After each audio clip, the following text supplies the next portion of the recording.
Okay then, since it is a marvelous day off, and I will definitely not let myself be called into work.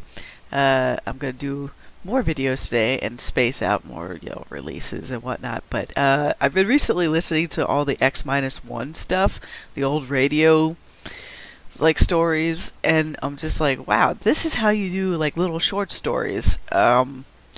The opening one, like called No Contact, because I'm looking up some of the listing for this setup. It had a very straightforward story where they were sending out ships to this galactic barrier to see what was beyond it, and they lost a few of them. So the most recent crew is going out there to take a look at this, and it has very simple antagonists, simple setup for the hero. Um, you get the sense that it's like one of those like what if scenarios, and I still find it funny that yes, in the year 1987,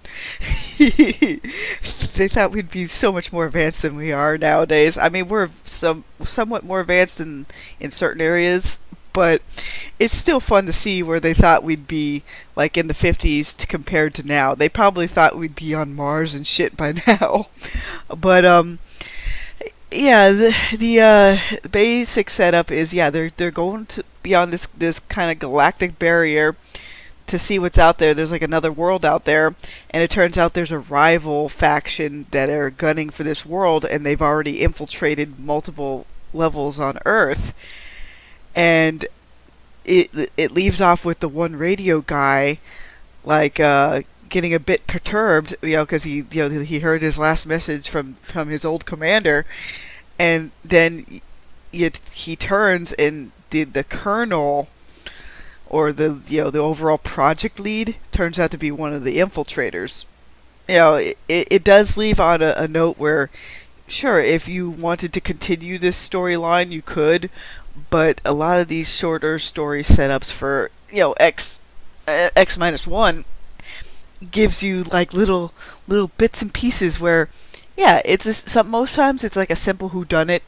The parade is pretty funny, in terms of yes, the actual Martian invasion is using our own kind of propaganda setups against us to be like, oh yes, we really are invading you, but here's a parade.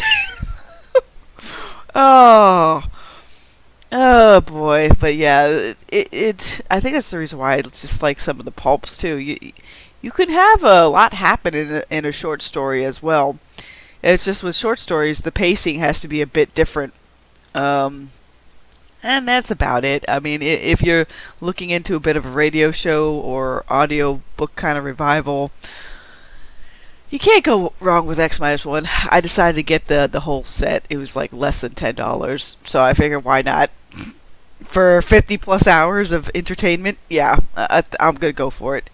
And yeah, just to warn you guys, when they did kind of like transmute this to digital format, some of the overall sound effects can be louder than the dialogue. So yeah, that's probably like the one slight takeaway, like in terms of the overall product, that I could say, like from a technical standpoint. But if you're just looking for old school pulpy fun, yeah, you can't go wrong. I'll link it below, but I'll also link this other channel that has, if you want to take a look for yourself, then you can always support them later and either get direct from the actual manufacturer or from the Audible. I'll see if the manufacturer has their own website, because some of them do have their own stuff. They don't just host it on Audible. So that's about it, guys. Have a good day.